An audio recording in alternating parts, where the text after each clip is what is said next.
And I want to introduce to you the first person you're going to hear from who's going to kick this off, and he's a great, great, great one to hear from. And what's fabulous is that he's so convinced that he's going to be appealing to young people that he even brought his son along. So that kid's going to end up an engineer by the end of the day.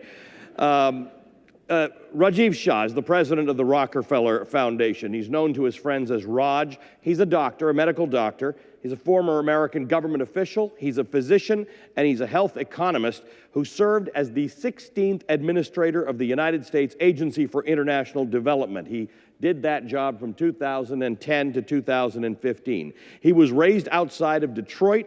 He's a graduate of the University of Michigan in Ann Arbor, the University of Pennsylvania School of Medicine, and the Wharton School.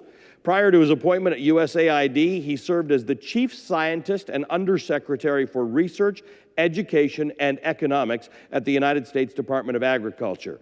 Raj was also one of Fortune magazine's 40 Under 40 in 2011, so he's a young guy, and he was India Abroad's Person of the Year in 2012. He was selected to be the president of the Rockefeller Foundation. He took office, he's brand new there. He took office on March 1st, 2017. Raj is going to talk to you for a little while, and then we're going to sit down and ask him some questions. So please, the questions, it matters what comes from you, so develop those questions, think about them, and ask them when it comes time to do that. But please give a warm, warm welcome to Dr. Raj Shah. Thanks, Ali. I appreciate that.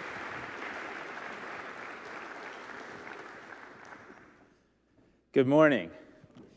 Thank you, Ali, for that very warm introduction. I was telling Ali backstage that I travel a lot to places around the world, particularly in the developing world, and have for years been watching his pieces and segments with real admiration. So I appreciate being here with him, and I certainly am excited to be here with all of you. It is wonderful to be together with a group that is so optimistic and aspirational about what we can do to solve some of the world's most pressing problems. I got to know the mindset and thinking of an engineer in my childhood. My father was an engineer at Ford Motor Company for quite a long time, and before that, with great pride, served as an engineer as part of the Apollo program here in the United States.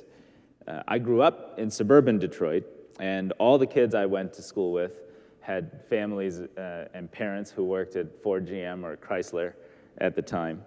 And so I just assumed it was totally normal in your middle school 7th grade coursework to be taking pre-engineering and automotive engineering courses.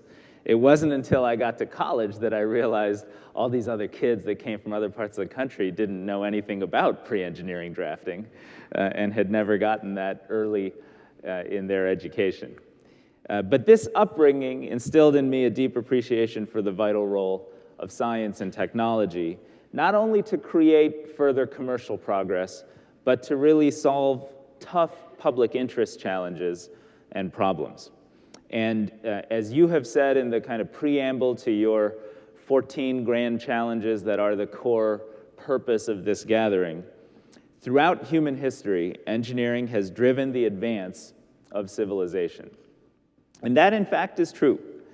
I not only learned this growing up, but I have seen it time and again in my 20 years of really being part of a global fight to end extreme poverty and extreme suffering around the world. I've seen tremendous examples that have led me to conclude that science, technology, and innovation are, in fact, what bends the curve of progress, what makes it possible to imagine children no longer having to perish before their 5th birthday or go to bed hungry at night. And by solving these problems, you are not only tackling specific issues, but you're frankly changing our frame of mind about what we as a community are able to achieve together in this world. I know firsthand the good that can happen when government in particular is a strong leader in promoting science and engineering for the public interest. It's been a defining characteristic of American competitiveness and a key asset we have all leveraged in solving global problems. And frankly, although we're not seeing that kind of leadership today in our government, The power of science and engineering was readily apparent to me when I ran the U.S. Agency for International Development, America's premier global development and humanitarian institution. Sometimes I saw it work well, and sometimes not. But when it did, I know that we changed people's lives in meaningful, permanent ways. In 2010, when a USAID-funded trial at a South African HIV/AIDS research lab gave women a new way to reduce HIV transmission by inventing and validating new microbicidal gels, I knew we were making a difference in the lives of millions of people. In 2011, when we used data science and real-time analytics to go into markets in Somalia and other parts of the Horn of Africa, I knew we were saving tens of thousands of lives during the disastrous famine that took place in that time and in that place. And in 2014, in the midst of the Ebola crisis, when we right here in Washington and across this country were fearful of what that disease might end up doing to our communities at home, our folks were identifying cases, improving laboratory diagnostics in the field in West Africa, redesigning protective equipment suits for Ebola first responders so they could be safer as they carried out their tasks.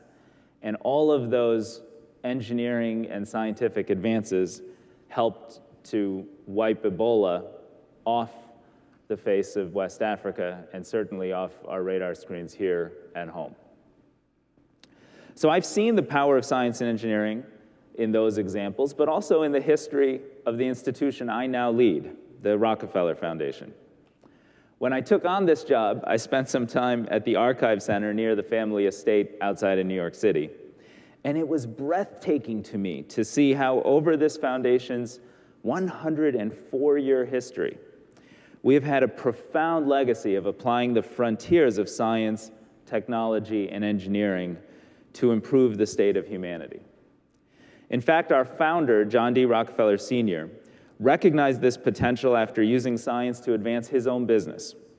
And he called this new approach to his foundation scientific philanthropy. And it's enabled us to deliver results decade after decade that have benefited tens and in fact hundreds of millions of people and reshaped their access to basic services and human needs. At the dawn of the 20th century, when quote-unquote doctors were selling snake oil and modern medicine was still in its infancy, we transformed it into a scientific discipline, eradicating hookworm in the American South, developing the yellow fever vaccine, and creating the field of public health. We left a legacy of institutions in our wake, from the Johns Hopkins School of Public Health to the Peking Union Medical College that modernized medicine in China, to the forerunner of what is now the World Health Organization.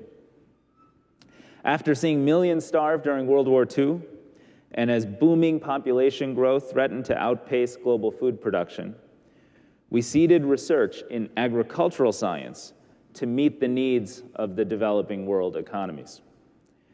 That transformed global food production and ultimately heralded in a green revolution that moved nearly 1 billion people off the brink of starvation. When visionaries were on the cusp of pushing the envelope on scientific discovery, when astronomers like Edwin Hubble and George Hale needed a larger telescope to see if the universe was really expanding, and when physicists like Ernest Lawrence and Niels Bohr needed a massive new cyclotron to unlock the secrets of the atom, we helped build those giant machines so that they could advance the frontiers of knowledge. When cognitive scientists John McCarthy and Marvin Minsky were just beginning to theorize how machines could emulate man, we helped them convene in the 1950s the seminal Dartmouth Conference on Artificial Intelligence, a field that has had its ups and downs, but now has greater relevance than perhaps ever before.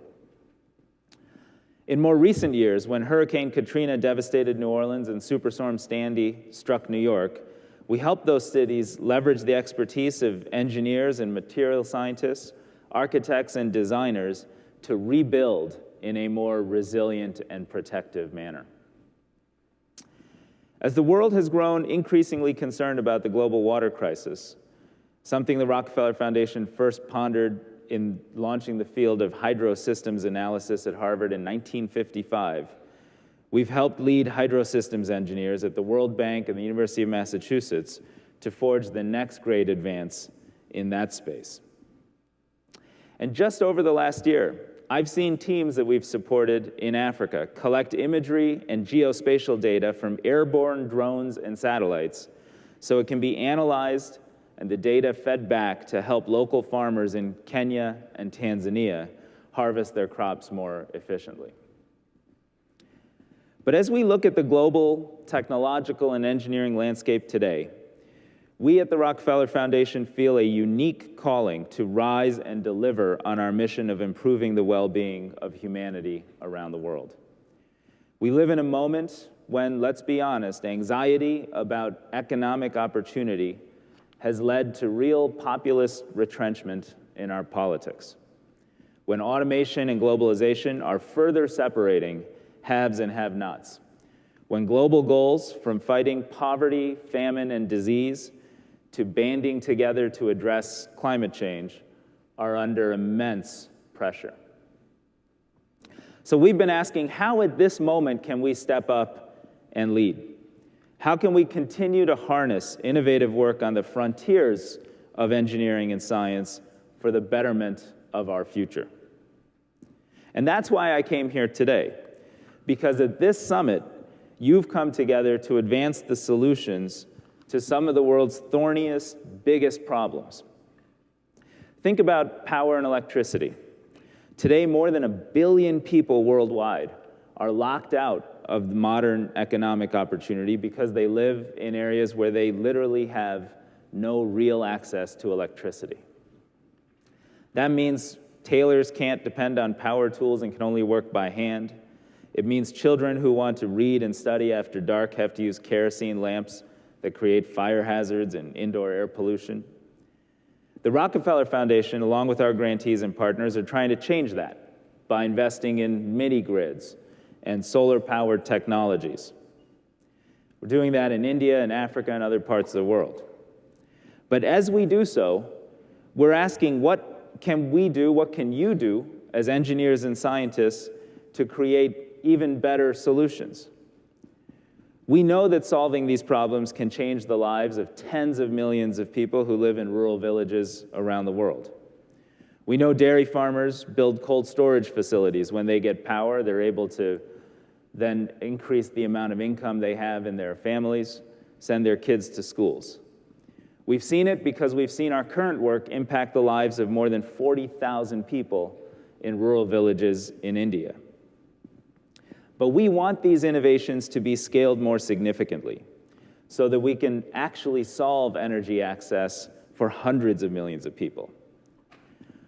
But unless batteries get cheaper and more effective, unless solar cells get more economical and more efficient, and unless we can help small-scale companies and large utilities in the emerging world tie metering and billing technologies to mobile payment systems that have taken off throughout these markets, the number of lives we can impact will remain limited. It is going to take you all to solve these problems. The same is true when it comes to food, our other big priority. We're living at a time when the world has the ability to produce enough food to feed our population of 7 billion plus people. And yet, as we gather here today, catastrophic famine in 4 countries are threatening the lives of nearly 20 million people in Nigeria, Somalia, Yemen, and South Sudan. A famine is not actually about a lack of food, nor about harvests being too small or crops drying up. A famine is technically a declaration of a death rate. It means 2 people out of every 1,000 die every single day. Witnessing the agony and suffering of famine is something you will never forget. In Afghanistan and Somalia, I've heard the cries of children afflicted by chronic hunger and hidden malnutrition. I've had the personal honor to hold some of these children in my arms. There is nothing quite so morally powerful and painful as watching a child perish because we didn't have enough technology and science and engineering and political will applied in the right context to save that child's life. Of course, the challenge of hunger is not confined to these environments. I welcome you all to Washington, D.C., but today 1 out of every 5 American children, including in this city, don't know where their next meal will come from. A travesty that simply should not exist in 2017 in the wealthiest country on the planet. Going forward, as the human population approaches 9 billion people, and as billions of people make the transition from living on $2 a day to $10 a day, primarily in Africa and Asia, they are going to demand higher protein diets. And that's a good thing. But that's also why global consumption of meat has been predicted to increase by 76% by 2050. Today, you can invent the solutions that help us reshape the global food system in a sustainable way so that it has a smaller carbon footprint and so that every single person on this planet, from this city in Washington to the far reaches of Afghanistan, can eat and be nourished with dignity and equity without breaking the back of our planet. But it will take real advances in science and engineering. We'll need more biochemical engineers to recreate animal protein from non-animal sources, perhaps building on, scaling, and globalizing innovations like those that use the heme molecule to replicate the look, smell, sizzle, and even taste of a hamburger, despite it being made from plant protein. We'll need agricultural engineers to discover new sources of animal feed that have a smaller environmental footprint than our sources today. And we'll need data scientists and software engineers to help interpret and make available to everyone the volumes of information that will be gathered on farms around the world using new soil sensors, airborne cameras, and commercial satellite imagery. The same concepts are true for the rest of the 14 grand challenges you have all stepped up to address throughout this conference. And for each of them, I would urge you to think about what is the specific breakthrough in each area, from evolving the nitrogen cycle to rethinking how we are able to provide power and energy to each other, that could allow for genuine systems change and inspire the rest of us that these are, in fact, solvable problems. Of course, when I say it like that, it sounds easy. We start with a neat list of problems, we mix in some scientific breakthroughs and inspire others to join us as we come up with great new engineering solutions. And lives are saved and everyone's happy. But this formula does hide a few real challenges lurking underneath. With progress comes risk. The risk that we don't have as good a grip on our technology as we think we do is one of them.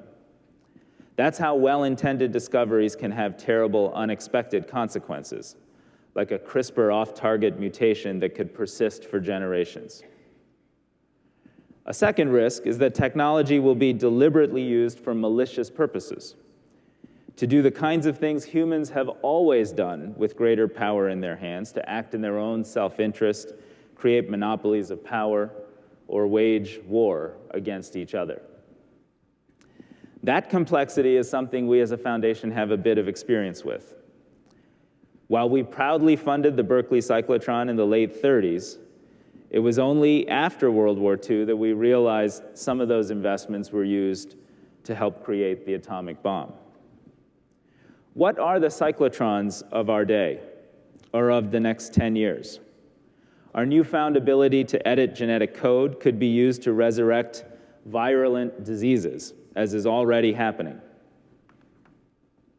Cyber attacks are the #1 threat facing institutions today around the world, and the next generation of cyber war could cripple not only dozens of companies or private institutions, but entire economies and health systems. Advances in machine learning and artificial intelligence in the workplace could effectively dehumanize whole swaths of the global population. Think of a service worker who has their schedule set by impersonal algorithms. The algorithm optimizes for the employer, potentially creating disastrous outcomes for workers. We're already seeing automation supplant jobs and destroy people's sense of livelihoods, identity, and even dignity. I know to some, these concerns may sound hyperbolic or like something from a Keanu Reeves movie. But when someone as steeped in technology as Elon Musk calls artificial intelligence a fundamental existential risk for human civilization, or when Sergey Brin says he was surprised at how fast these technologies are progressing, you realize this isn't simply Luddite alarmism. Instead, it's something to be taken seriously. And if we believe these concerns are legitimate, we and you have a responsibility to act on them. The truth is, we don't yet know the answers to how these questions will play out over time. But we do know this: whether we go down a positive path or a darker one will be determined by us and the policy, academic, and scientific decisions we make right now. People, and those in this room, are the only way to harness the good and banish the bad. After all, the same process of splitting the atom can provide power to thousands of homes or burn them to the ground. The physics don't change, but the outcomes couldn't be more different. Today, we face choices that aren't as clear as the ones presented by nuclear fission, but carry equal and perhaps more profound weight. The same algorithm that can help doctors save a child's life by predicting and preventing disease can also doom the child's parent to a lifetime of bad credit, poverty, and irrelevance. What does this mean for us? What should you be thinking about to advance the public interest? Through our history, frankly, too many engineers have left the moral and social consequences of these questions to politicians and corporate executives. And I would urge you not to do that today, especially for the young folks here at this conference. I would urge you to not be moral bystanders, but instead be moral leaders. By coming to this summit, you've already made clear where you stand. You've chosen to step forward and use your knowledge and your skills and your capabilities to make the world a better place. And that's deeply inspiring. That's why I wanted my son to come here today. But the world needs more engineers like you, more experts with evidence-based worldviews who can help make technological advances work for the poor, feed the hungry, and bring power to those who live without. And not enough are doing so today. According to the National Science Foundation, there are 23 million scientists and engineers in America, and only 11% work in nonprofit and public interest organizations. More than half work in for-profit businesses, and that's not necessarily a bad thing. That's a good thing, because you can do good from anywhere. But there's still something unique about advancing this cause in the public interest. Just imagine the good that could be achieved if twice as many scientists and engineers thought about these problems and engaged in policy, politics, and similar leadership. If you use your backgrounds to make a profit, consider how you can be the moral voice in your organization and encourage others to help harness the good and banish the bad in science and technology. Better yet, please consider using your skills and knowledge to really advance the public good. Serve in government, serve in nonprofit organizations, help fight extreme poverty around the world. The paychecks may be smaller, and I can attest they are, because building drones for a defense contractor is certainly more lucrative than doing the same to capture the agricultural outcomes in rural Kenya. But I guarantee you that the work and the results that you can deliver in people's lives will be infinitely rewarding. You'll benefit not only those around you, but also yourselves. And there is a meaning to that that can help power your career. Now, we at the Rockefeller Foundation are going to hold up our end of the bargain. Today, I'm committing that the Rockefeller Foundation will be getting back into the space of science and technology and data in a much bigger way going forward, building on our legacy and expanding it. We're starting with several new grant commitments to critical organizations that are currently defending science, and its vital place in our public discourse.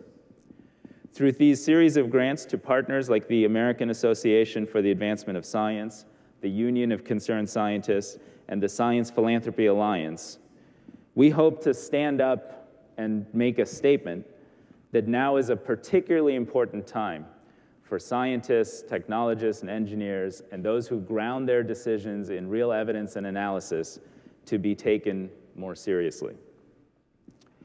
Indeed, as I stand here this morning thinking about all the ways that science and engineering can be exploited in harmful ways, I am truly hopeful because I know that we at the Foundation have had the experience of seeing all of this applied for profound good.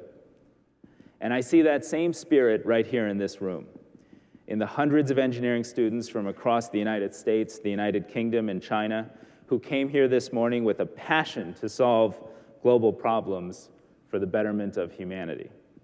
In the researchers and professors who are shaping a new generation of engineers and helping them see how they can put their talents to work in ways that truly improve people's lives, even in the farthest, toughest to reach corners of the globe. And in the alumni of the Grand Challenges Scholars Program, who I know have gone on to do exactly that, from Gregory Poor, who's helping engineering in a world where cutting-edge immunotherapy treatments are available to every cancer patient, to Amara Yuana, who's used her chemical engineering degree to clean up oil pollution in the Niger Delta, helping change the lives of over 30 million people in that region. You're going to have an incredible summit these next 2 days. You're going to hear from top minds at places like Google and Oculus on the cutting-edge fields of virtual reality and AI, and hopefully learning how these technologies can be applied for the good of all people, not just a few. If you don't, I challenge you to be the ones who think of how that can be done, and to take back what you've thought about and what you've learned from here to be ambassadors wherever you go for how engineering can be harnessed to improve the state of humanity. As long as you do that, you can't go wrong, and I can't wait to see what you're going to achieve. Thank you.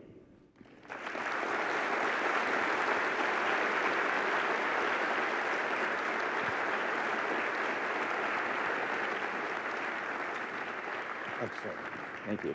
All right, let's sit. You sit there, I'll sit here. Okay, sounds good. So much fun coming from the world of fake news, talking especially about facts and things like that. But it is exciting. It's part of why I so enjoy this, because I live in a world where we're debating. You mentioned some of the things that we talk about in politics these days, and to see a room full of people who are dedicated to facts, science, engineering, research, and getting to the bottom of things, seeing problems as things to be solved, challenges, global grand challenges, things to be addressed is really amazing. So thank you for kicking this off so well. You can see the ways in which you can ask questions. We're going to talk for a little bit, but I do want to see, I want to get questions from you. Take this opportunity, because through the course of the next 2 days, you really are going to be hearing from the top people in the fields that you want to be involved in. First of all, there's the catch box microphone. You can see it over there. Hold those up, the colorful boxes. What you'll do is you'll put your hand up. I'll sort of find you. They'll toss you a catch box. You can toss them, right? They're throwable. Yeah, all right. Oh. And then but you do have to, you don't just get to hold it. It's not like the speaking feather. You actually have to speak into it. You can also use the app to text questions. And then there are microphones. There's one standing there and one standing there. I will ask you this. We want your questions. We want to get through them. So phrase them as questions. One of the problems with a smart room is that sometimes you get someone's entire thesis. Not necessarily looking for that. Raj, first of all, thanks a million for bringing it all together, because I think there's no better way to start this off than with a discussion that encompasses how what these young people want to do ties into the decisions we have to make as a society. And you've got a remarkable combination of your education and your work experience that indicates how you tie things like engineering into policy. And I think for a lot of people out there, the question is, what am I going to do with this? Is it going to be influential from a policy perspective? Is it going to be lucrative from a financial perspective? Or is it going to at least be part of a movement or a set of professions that are highly regarded? We have taken advantage of engineers in our history. They are the unsung heroes. Unless you start reading about it, you don't really realize who invented and designed the stuff that makes your life better from a health science perspective, from a physical world that we live in perspective. And what's your answer to that? How do they place themselves in a place where they can look back 25 and 30 years from now and say, it was right to do this? Well, you know, the grand challenges and the idea that you're going to focus your energies on solving problems that are, you know, predefined as the biggest challenges we face in the world is really, really important to that effect. Because, you know, you might invent the next great battery technology and system, and that might solve the problem of intermittency and renewable power and just unlock clean energy at a scale that we have never seen before. And you could do that by working at the Argonne National Lab, which is part of the Department of Energy lab system. You could do it by working at any number of global technology companies that are working on that problem. And you might do it by working in an academic setting. But wherever you are, you have to see yourself as part of a community of problem solvers that's trying to solve that problem and stick with that community. I have benefited greatly in my career from getting to be part of a small community of people who believe it is possible and have evidence and data and experience to end extreme poverty. And we all move around in different jobs at different points in time.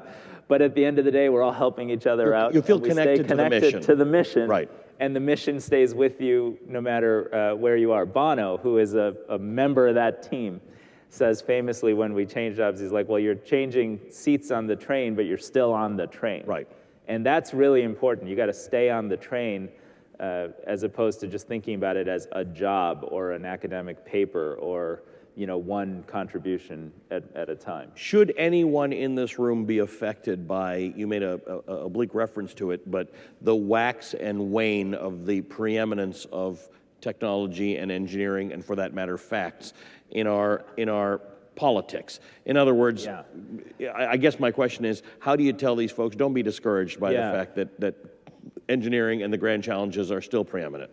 Yeah, look, you've won the future just by choosing your career and being smart enough to be, you know, at this conference and in this room and supported by other scientists and engineers as you train. But I do think actually it's worth understanding what is the root cause of, why do 40% or 35% of Americans believe the news is fake news?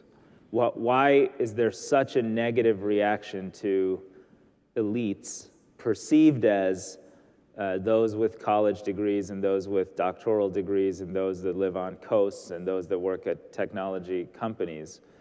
And part of that is that, a big part of that, I believe, is that the automation and progress that you all are ushering in and the pace at which you're ushering it in is so disruptive to so many people that we are, in fact, separating the haves from the have-nots in a more profound way than we have since the first Gilded Age. And there's a lot of data to back that up. And there are a lot of economists, like Robert Gordon, University of Chicago, that will say the nature of network technology going forward is such that that trend is really intrinsic and going to accelerate.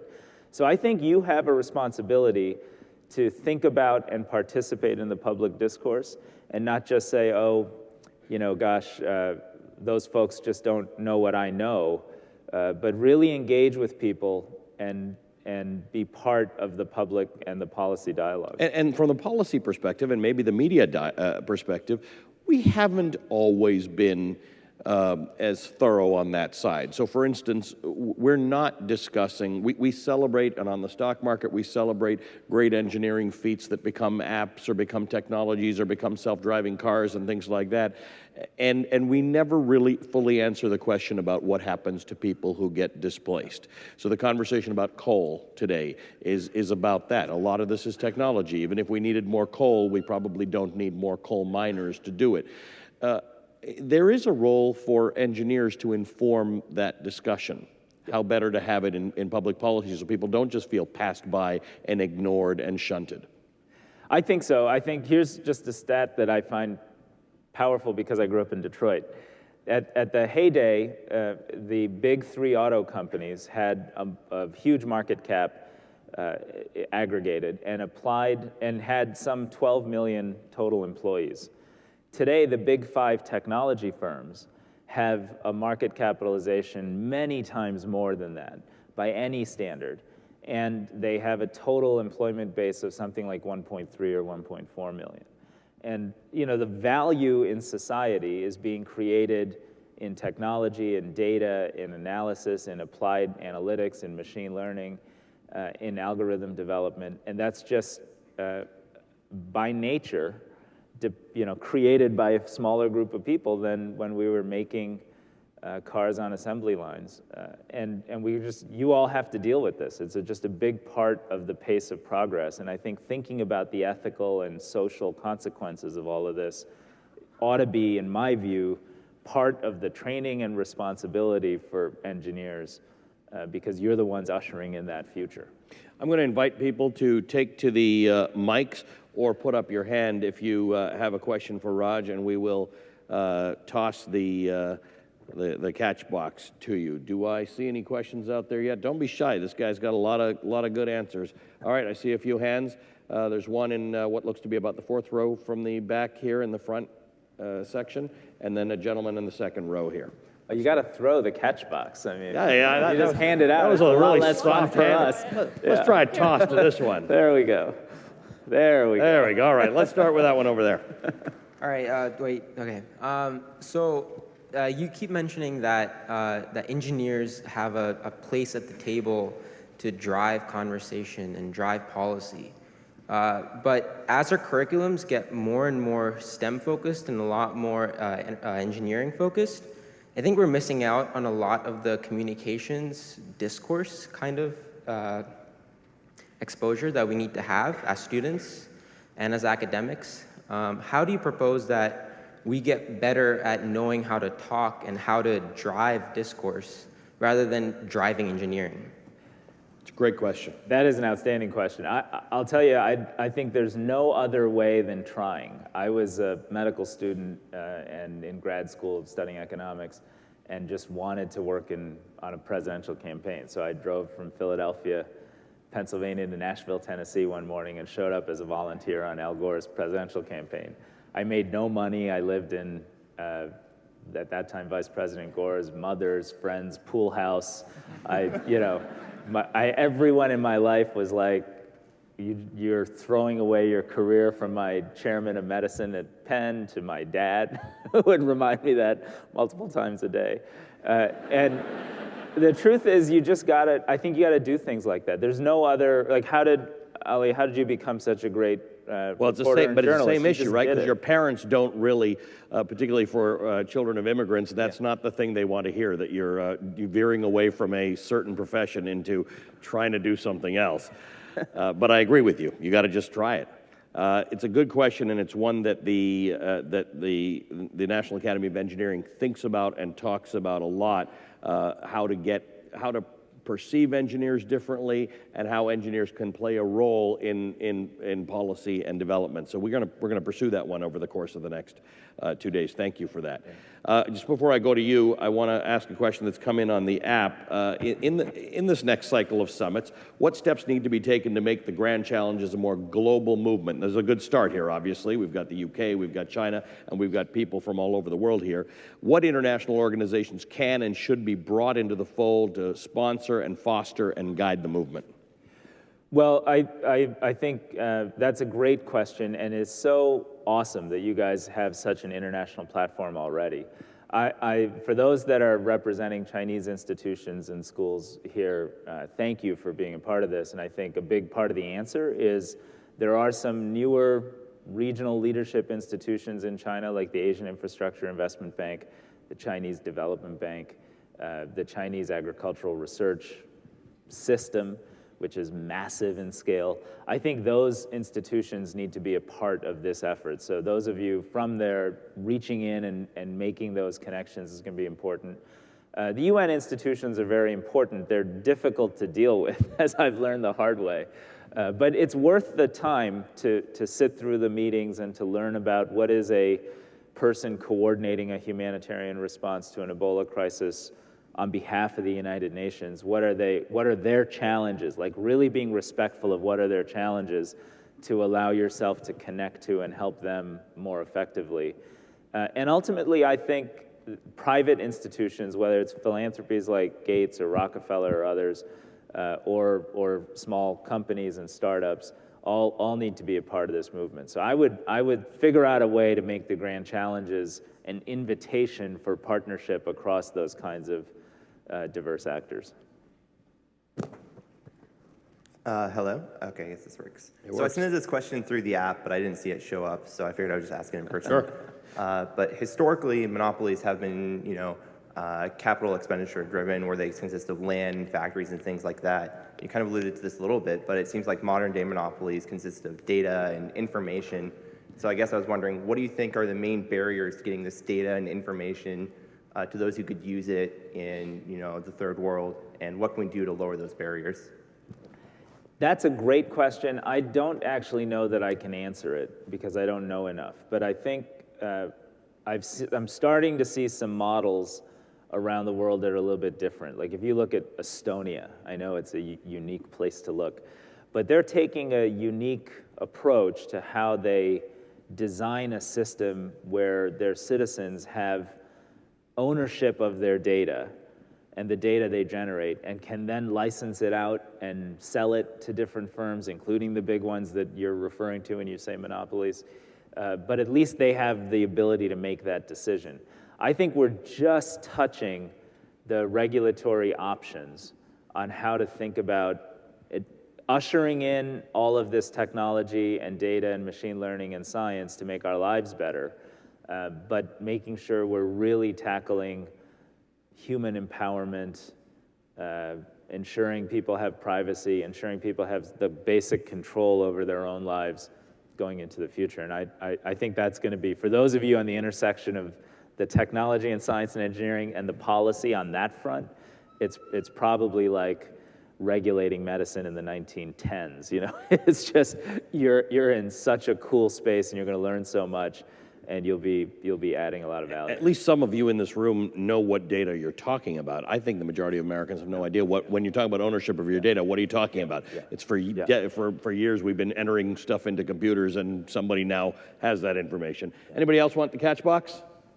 Okay, let's take one in the back row there, and let's take your question, please. Okay, so I think for a lot of the students that are here, some practical advice that you could give about how to prepare, even as a student, for service, and how that can be integrated towards any of the challenges that there's a passion, and then integrate back in with the technical aspects of the education and what students will do in internships as they go on, and possibly graduate school, et cetera. That's a great question. Thank you for asking that. And I love the fact that we started with you, because you've had to think about this in your life, right? You've had to make trade-offs between things that are more lucrative and things that are satisfying to you, and figuring out how that all works. Yeah, it's tough, and I don't always get it right, and it's just hard. But I think each of you, especially those of you that are a bit earlier in your careers, will make better decisions based on what you really care about and find rewarding if you get true service experiences early in your career.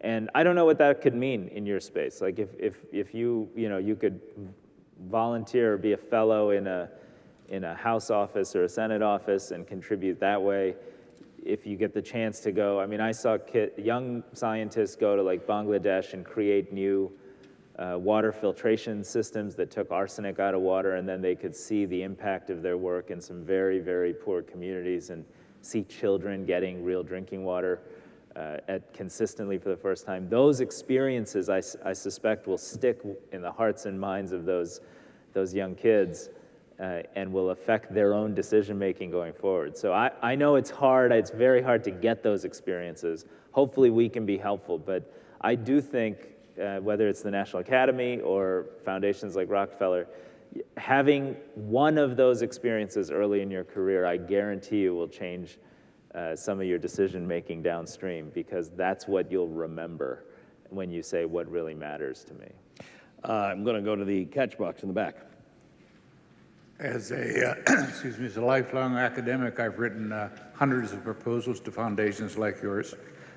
And my experience is that fresh ideas are not accepted. Foundation staff will come up with programs that they think are desirable or important, and fresh ideas from all these nice students in here, for example, simply will have no impact. How can a foundation like yours open up and accept fresh ideas as opposed to having staff make programs that can be applied to? Yeah, that's a good, honest question, and I'll try to provide a good, honest answer. I think there are two things that should happen and can happen, and in some cases have.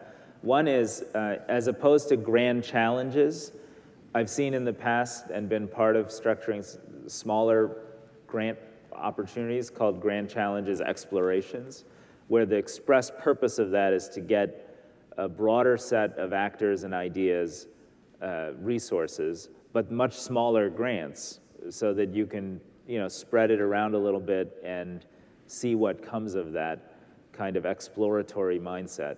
At Rockefeller, we're creating an innovation platform. I've only been there about 4 months, but we'll announce sometime at the end of the year an innovation platform around data and technology, science in the public interest, and innovations in financial instruments to power the fight against extreme poverty. And in those areas, we will have a explorations mindset of not designing solutions in-house, but seeing what's on the cusp of innovation out there and trying a lot of different things. I think every foundation needs that kind of an experimental platform, because we have to deliver big results in concrete areas that do require more programmatic design in some other areas of work. Unfortunately, we are out of time. We got a lot of good questions, so you'll know for the next sessions. Make sure you get up there fast so I can take your questions. Thank you for the questions that you've submitted on the app and for wanting to participate in this. Dr. Raj Shah, thanks a million for your kicking off this summit. We wish you continued great success. We look forward to more conversations with you. Excellent. Thanks very much.